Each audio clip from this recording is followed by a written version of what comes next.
Olá, amigos do canal Teatro MF, tudo bem? Eu e a Bia Capelas vamos conversar com o elenco de Malditos C6, uma peça muito interessante que trata de um assunto muito delicado, que é o suicídio entre jovens. Acompanhe nossas conversas. Cara, me conta, você está voltando à direção de teatro, não é? E por que essa escolha? Imagino que você deve ter feito pesquisa de textos, e por que chegou nesse texto? Então, quando eu saí da Globo, fiz um plano meio de parar. Eu ia parar, 40 anos de Globo, tinha ou 40 anos ou 60 anos de idade, acabou 40 anos de Globo. Estava no cargo executivo, há 10 anos que eu não dirigi uma novela, vou fazer uma piscina. Aí eu falei, cara, eu vou voltar, vou poder fazer um teatro, que é de onde eu comecei. Comecei muito cedo, na verdade, com interesse no teatro. Tive assim a sorte grande de morar num prédio onde morava a Vânia Veloso Borges, Leão Teixeira, que é irmã de Maria Clara Machado. Isso. Então, muitos finais de semana, eu fiquei muito amigo do filho dela, o Marrom, que é um artista plástico. E muitos finais de semana, isso com 12, 13, 14 anos, a gente ia para o tablado assistir ensaio. Então, desde lá, desde muito cedo, era alguma coisa que eu já frequentava bastante alegria, né? Teatro, ensaio, os atores. Isso é 74. E desde então não parei de estar nesse lugar, nesse teatro. Comecei a fazer televisão, fiz algumas coisas, tive um grupo de teatro bastante interessante, teatro infantil, numa época que a cena do teatro infantil era muito rica, né? Era muito interessante aqui em São Paulo. Fiz algumas peças, apresentei muito no Circulador, Parque Lage. Eu me considero meio também de uma geração dos anos 80, aquela geração 80 do Parque Lage, apresentamos muitas coisas do Parque Lage. E aí entrei na Globo. E aí, virei o diretor e nunca mais consegui. Quer dizer, na verdade eu fiz uma peça, fiz peça com a Lídia Tales, Tales Chacol, Zé Joveraz, João Camargo, Descalço no Parque. E foi uma delícia, né? Também com tradução de Flávio Marinho, viajei o Brasil inteiro. Foi a única vez que eu tive um tempinho para fazer teatro, depois eu não fiz mais. Quando eu deixei de fazer televisão, falei, agora é a hora de eu voltar ao teatro. Realmente, pensei, um diretor precisa passar por Shakespeare. Shakespeare, eu já tinha lido, eles têm umas peças que eu gosto. Entrei, que tinha Rei Lear, tinha Hamlet, tinha coisas que eu gosto, né, que fazem parte da minha formação. Mas Fernando, Shakespeare? Acho que não, né? Nelson Rodrigues. Também cheguei no desde que eu amo. Aí, de repente, teve um boom de Nelson Rodrigues em São Paulo, no Rio. Eu falei, cara, todo mundo montando ele, é super necessário, eu quero passar por ele, mas talvez não seja agora. Aí comecei a pesquisar esse universo infanto-juvenil, adolescente, que é alguma coisa que eu tive muito contato quando eu fiz Malhação. E a minha época de Malhação foi uma época muito interessante. E, de fato, a gente pôde tocar em muitos assuntos. Quando eu tirei da escola e passei, quando eu tirei da academia e passei para a escola, eu pude tocar em muitos assuntos que normalmente não se tocavam nesse horário. Então, falamos de aborto, falamos de drogas, falamos de AIDS, falamos de sexo, falamos de muitos assuntos que normalmente não se falavam. Isso a partir de pesquisa, eu fiz uma pesquisa muito interessante. Assim que eu entrei, fiz uma pesquisa, eu descobri que 19% da audiência de Malhação era de jovens e crianças. O resto era adultos. Por quê? Eram adultos querendo entender e criar um canal de comunicação com esses jovens. Eles não tinham nem, não só entendimento, entender o vocabulário. Então a gente trouxe tudo, eu e o Manuel Jacobino, a gente trouxe toda essa experiência para dentro do Malhação. Foi muito legal. Foi espetacular. Enfim, eu tive esse contato. Comecei a pesquisar. E entrei e cheguei no Nando, que é um cara que trabalha com esse público direto, né? Não é necessariamente para jovens, também para jovens, como Malhação era, né? Mas é para todo mundo, né? É um texto que fala das dores, né, de uma idade que todos nós passamos, né? E que frequentemente não tem voz. E foi muito interessante, porque eu me aprofundei, falei com o Nando, foi muito rápido a relação com o Nando. Muito rápido. Assim, parecia que eu conheci o Nando há séculos. A gente foi se falando, a gente fechou em uma semana, nós fechamos tudo. Ele falou, nossa, eu nunca fechei um contrato tão rapidamente. Eu falei, eu também não, é maravilhoso, que bom. E, enfim, cheguei num texto que eu achava extremamente relevante, né, para o momento que ele está. A proposta dele no texto também me tocou muito, me comoveu, que era justamente dar voz a uma questão que é uma questão universal, assim, avassaladora, e de um jeito que não é sensacionalista, muito pelo contrário, é muito direta, é muito clara, sem maquiagem, e extremamente comovente. Eu acho que vai sair daqui transformado. E a ideia é essa. Aí da obra dele, eu acho que essa é a mais interessante, mas é a mais diferente. É mais diferente, de escolha de tema. É um tema muito delicado e nunca comentado, né? Raramente comentado. E isso acaba repercutindo no que acontece com os jovens. Ele fala exatamente isso. Ele fala assim, é um tema que ninguém fala, com medo, né? Com receio, com tabu, pelo estigma que existe. Mas ao não falar, você, de certa forma, potencializa a questão. Ao contrário. Né? Então, você dá voz a esses jovens, a essas famílias todas, né? Porque tem uma pesquisa que diz que, quando acontece o suicídio, o raio de pessoas que são atingidas por esse suicídio são 36 pessoas, não é isso? 36 pessoas. Então, assim, quando uma vida se vai, repercute em 36 vidas que ficaram, né? Então, extremamente importante falar sobre isso. Não sei se tem esse dado, e eu não gosto de dado, porque não é sobre isso, né? Sim. Não é sobre dado, é sobre você dar voz às pessoas, acolher, entender a humanidade. Hoje no mundo são 800 mil mortes por ano por suicídio, mais que todas as guerras. Só que a cada uma morte realizada, você tem 20 tentativas de suicídio. Isso no mundo. Então, assim, é realmente um tema muito urgente. Eu andei lendo umas entrevistas e ouvindo entrevistas dele, e uma pergunta que uma jovem fez eu achei bem interessante. Né? Se ele não tinha medo de, com o texto, incentivar. Esse é o Werther, né? Esse é o efeito Werther, que por conta disso, não se falou e criou-se um tabu gigante, histórico e secular. Né? Ele fala que toma todo o cuidado de não demonstrar como é o ato em si, as atitudes que as pessoas escolheram no cabo da vida, né? Para não criar essa possibilidade. Mas o texto, mesmo falando de uma maneira muito clara sobre tudo o que acontece, ele, em hipótese alguma, ele deixa margem para incentivo e para gatilho. Hipótese alguma. Porque o texto não leva para esse lugar. E eu tive muito cuidado de também não levar para esse lugar. Né? Então, assim, não vejo um problema nisso. Mas o texto é muito claro. O texto, você conhece o texto é muito direto. Muito direto. E tem que ser. Porque qualquer filtro que você coloca, não é o seu, é o filtro de quem vê. Então, se você tira e deixa claramente o que a chance de você criar interpretações outras passa a ser muito grande. Né? Então, se você deixa o fato muito claro, o fato é esse.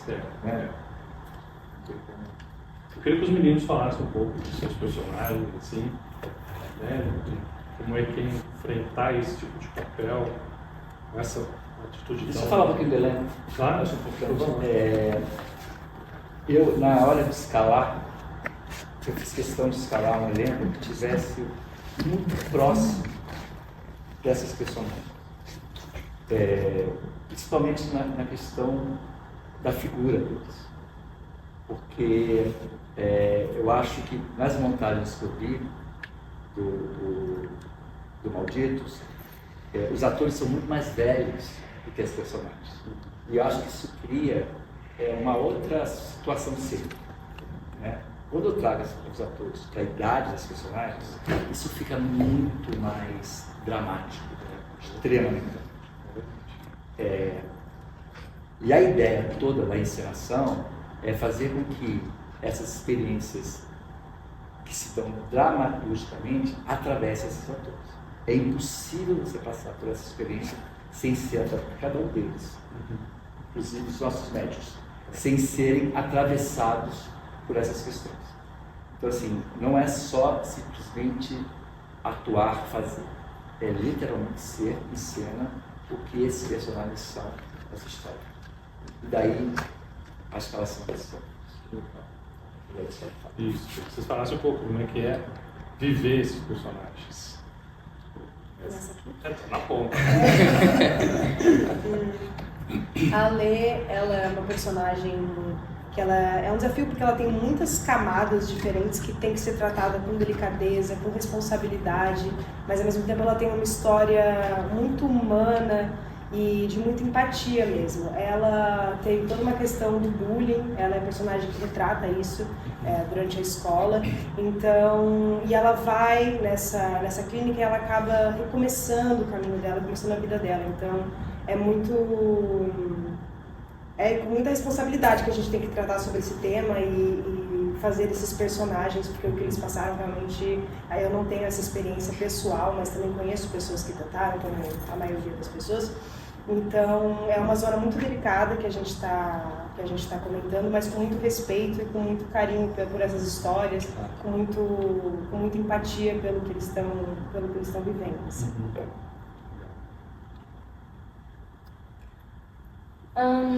É você.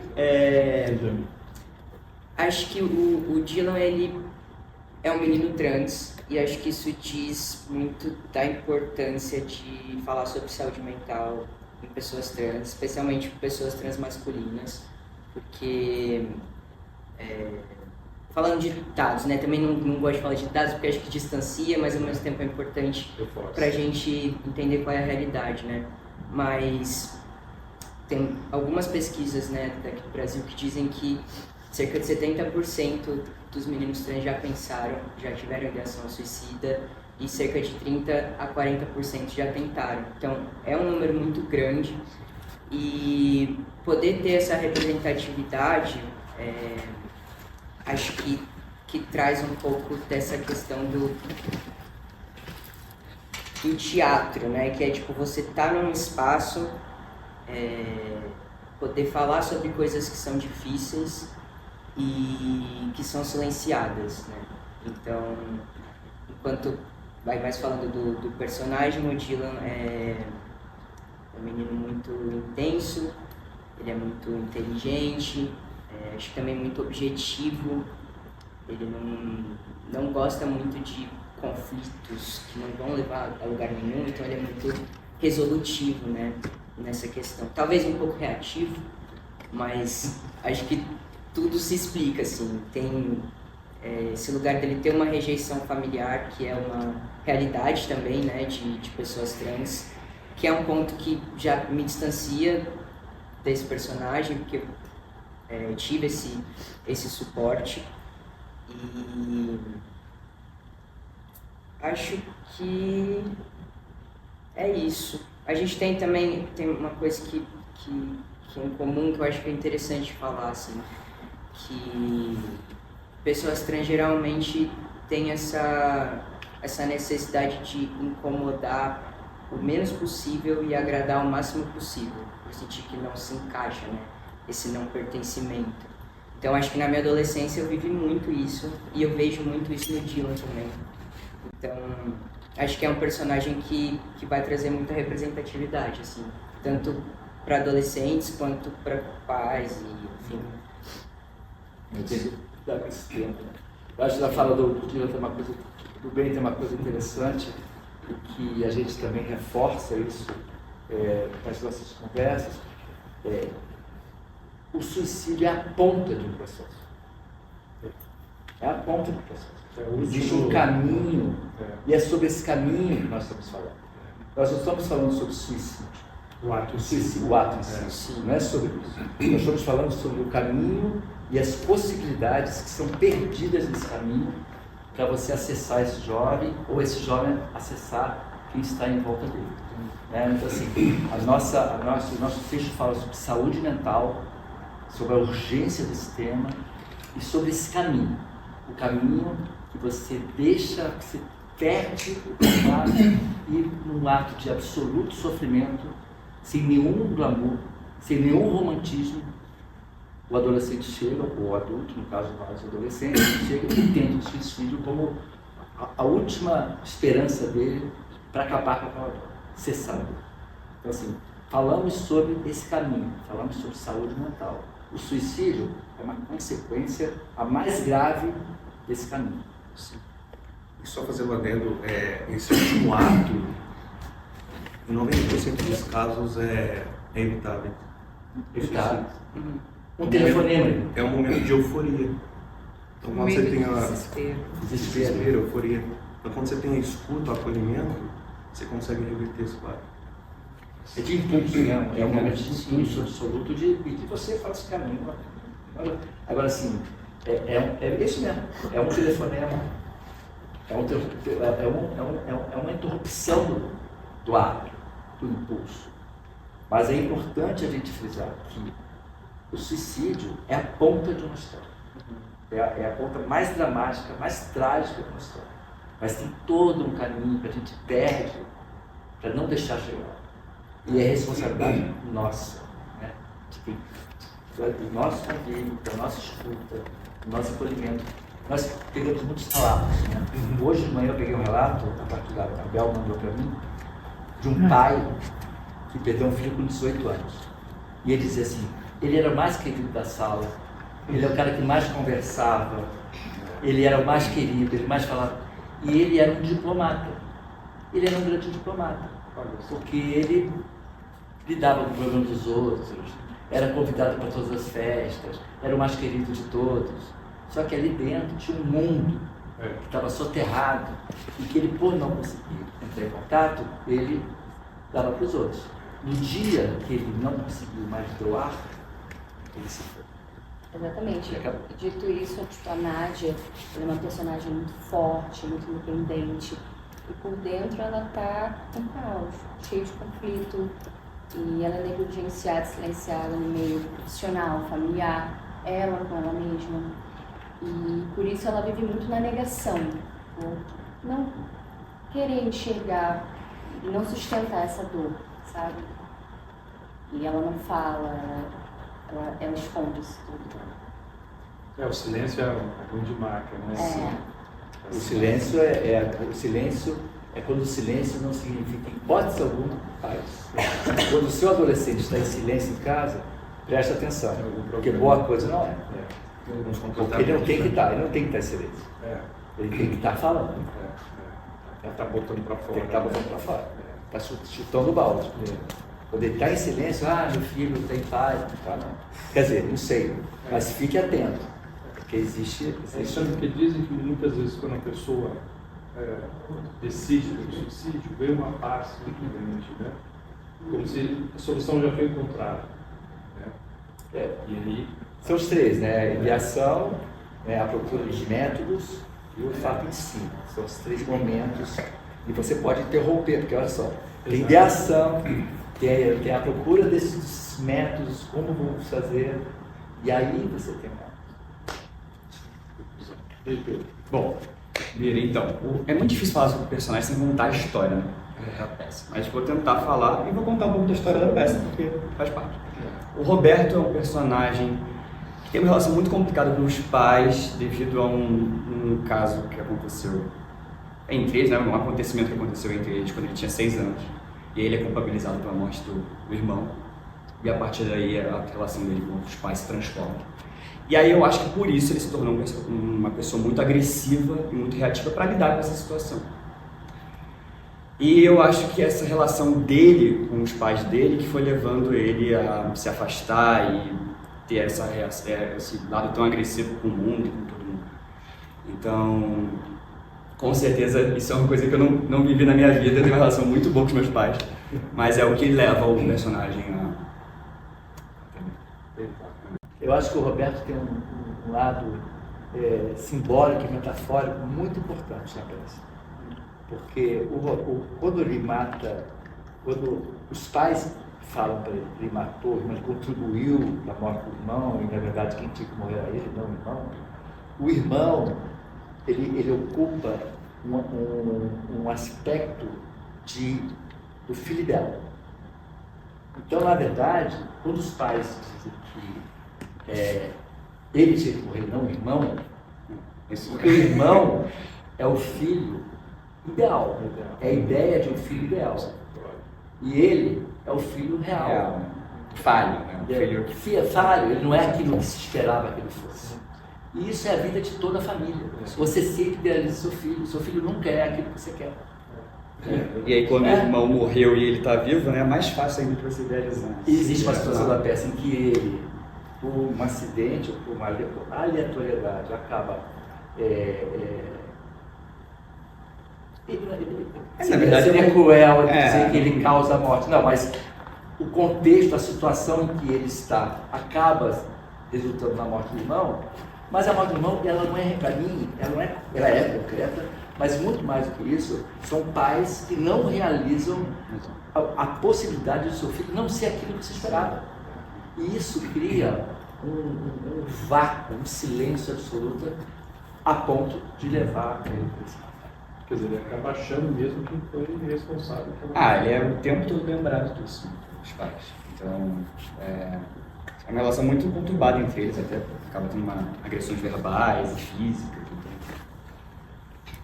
Uma relação complicada entre pais e filhos, uma coisa que é infelizmente comum hoje em dia.